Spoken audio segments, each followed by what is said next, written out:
নমস্কার বন্ধুরা, সবিতা কিচেনে সবাইকে স্বাগত। আজও আমি আরও একটা রেসিপি নিয়ে হাজির হয়ে গেছি। আজ আমি বানাবো ঝুরি ভাজা। দেখুন, বাদাম আর ঝুরি একসঙ্গে মিলিয়ে আমি ভেজেছি, কতটা সুন্দর লাগছে। এই বাদাম ঝুরি ভাজাটা কিন্তু খেতে ভীষণই ভালো লাগে। দোকানে এরকম ঝুরি ভাজা কিনতে পাওয়া যায়। আমরা দোকান থেকে না এনে বাড়িতেই কিন্তু খুব সুন্দর করে এইভাবে ঝুরি ভাজাগুলো ভেজে নিতে পারি। দেখবেন খেতে ভীষণই ভালো লাগবে। তাহলে আর দেরি না করে গরম গরম বাড়িতে এইভাবে ঝুরি ভাজাগুলো বানান আর গরম গরম চায়ের সঙ্গে খান। তাহলে আমি এই ঝুরি ভাজাটা কি করে বানালাম সেটাই দেখে নেওয়া যাক। ঝুরি বানানোর জন্য আমি 1 প্যাকেট বেসন নিয়ে নিয়েছি। বেসনটা একটা বোলের মধ্যে ঢেলে নেব। বেসনটা একটা বোলের মধ্যে ঢেলে নিয়েছি। বোলটা আমি একটু বড় সাইজের নিয়েছি যেন আমার বেসনটা মাখার সময় সুবিধে হয়। এই বেসনের মধ্যে আমি দিয়ে দেব অল্প করে একটু হলুদ, জাস্ট কালারের জন্য। দিয়ে দেব অল্প করে লবণ, ঝুরিটা খেতে বেশ ভালো লাগবে। পরিমাণটা খুবই কম। আর কালারের জন্য আরও একটু দিয়ে দিতে পারি আমি কাশ্মীরি লঙ্কার গুঁড়ো।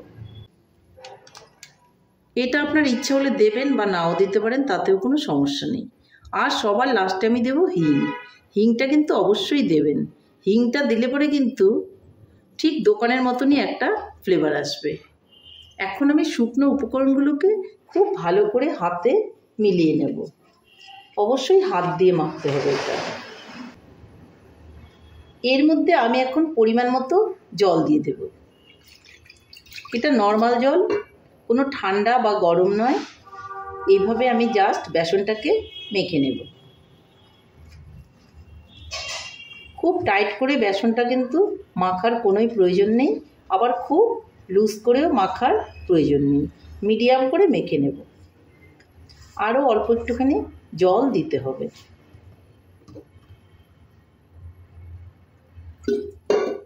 ভালো করে আমি বেসনটাকে একটু ফেটিয়ে নেব। ফেটানোর পর একটু লুজ হয়ে আসবে, তাহলে আমি বেসনটাকে ফেটিয়ে নিচ্ছি। আমার বেসনটা কিন্তু ঠিক এরকমই হবে, বেশি লুজ করা যাবে না, ঠিক এরকমই কিন্তু হবে। এখন আমি চলে যাব নেক্সট স্টেপে। এদিকে আমি উনানে একটা কড়াই বসিয়ে তাতে আমি তেল দিয়ে দিয়েছি।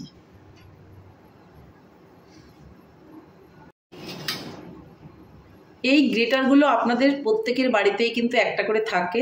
আমি এটা দিয়েই কিন্তু আজকে ঝুরি ভাজাটা বানাবো।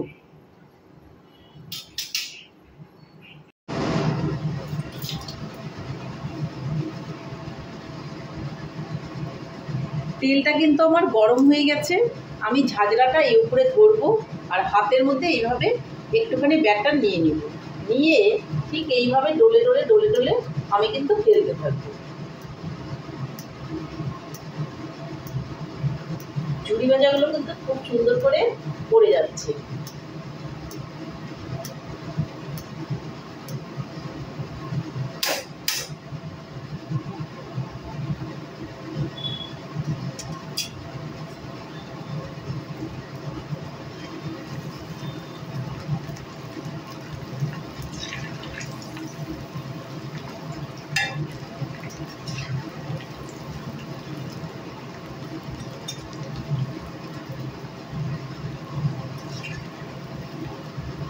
দেখুন কি সুন্দর ঝুরিটা ভাজা হচ্ছে।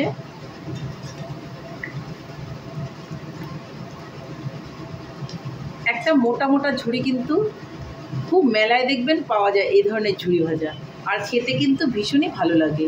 আমি সেই ঝুরি ভাজাটাই কিন্তু আজকে বানাচ্ছি। ভালো করে এটাকে ভেজে নিতে হবে। দেখুন ঝুরি ভাজাটা কিন্তু আমার হয়ে এসছে। খুব ভালো করে এই সময় আঁচটাকে একটু কমিয়ে আস্তে আস্তে করে ভেজে নিতে হবে, তা না হলে কিন্তু উপরটা পুড়ে যাবে। দেখুন আমার ঝুরি ভাজাগুলো কিন্তু হয়ে গেছে। এখন আমি ঝুরি ভাজাগুলোকে তুলে নেব।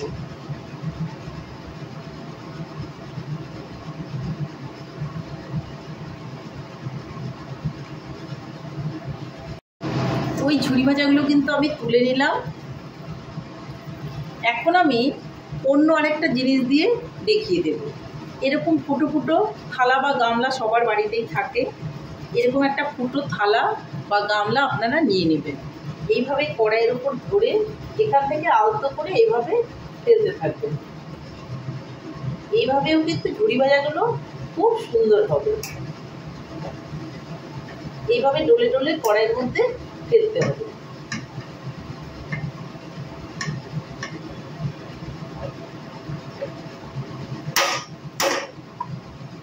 দেখুন এই ঝুরি ভাজাটাও কিন্তু ঠিক একই রকম হয়েছে।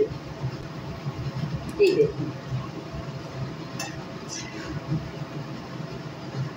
এরকম মোটা মোটা ঝুরি ভাজাটাও কিন্তু মেলাতে দেখবেন পাওয়া যায়, বা কোনো কোনো মিষ্টির দোকানেও কিন্তু বানায়। এই ঝুরি ভাজাটা কিন্তু আজকাল খুব কম দেখা যাচ্ছে, কিন্তু খেতে দেখবেন ভীষণই ভালো লাগে। তাহলে এগুলো আমি ভেজে নিচ্ছি।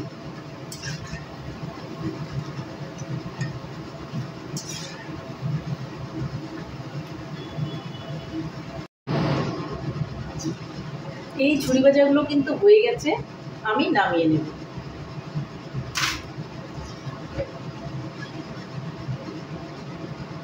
এইভাবে কিন্তু আমি সমস্ত ঝুরি ভাজা ভেজে নেব।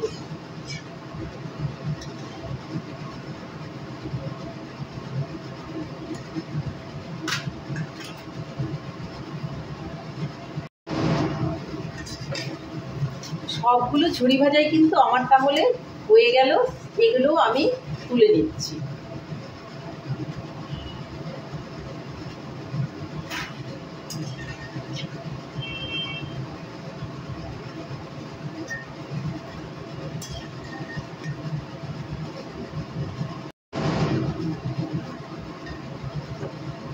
দেখুন সবগুলো ঝুরি কিন্তু আমার ভাজা হয়ে গেছে।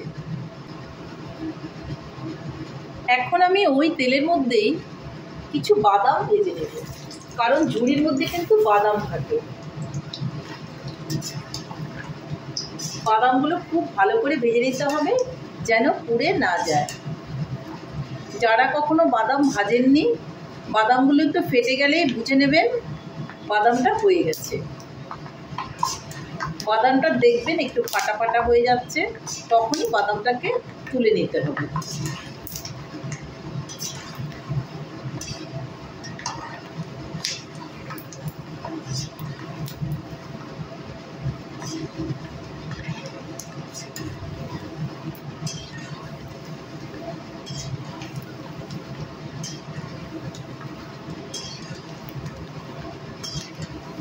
দেখুন বাদামটা কিন্তু ফাটা ফাটা হয়ে গেছে।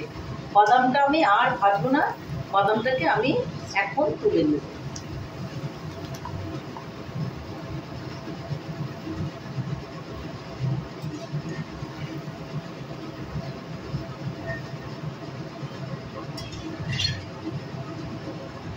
বন্ধুরা দেখুন আমার সমস্ত ঝুরি ভাজাই কিন্তু হয়ে গেছে। এই দেখুন মোটা মোটা করে যেগুলো বানিয়েছিলাম ওগুলো সাইডে আছে, আর এগুলো দেখুন একটু সরু সরু করে বানিয়েছি। তো সঙ্গে বাদাম ভেজে দিয়েছি, দেখুন কত সুন্দর হয়েছে। তাহলে ঝুরি ভাজাটা আমি একটা প্লেটের মধ্যে ঢেলে দিচ্ছি। দেখুন কত সুন্দর হয়েছে বাদাম আর ঝুরি। তাহলে বন্ধুরা আমার রেসিপিটা কেমন হয়েছে? আমার রেসিপিটা যদি আপনাদের ভালো লাগে তাহলে লাইক, শেয়ার, কমেন্ট করতে ভুলবেন না। আর আপনি যদি আমার চ্যানেলের নতুন বন্ধু হয়ে থাকেন তাহলে চ্যানেলটা সাবস্ক্রাইব করার অনুরোধ রইল। পাশে থাকা বেল আইকনটি প্রেস করে রাখুন আমার নিত্য নতুন রেসিপির আপডেট পেতে।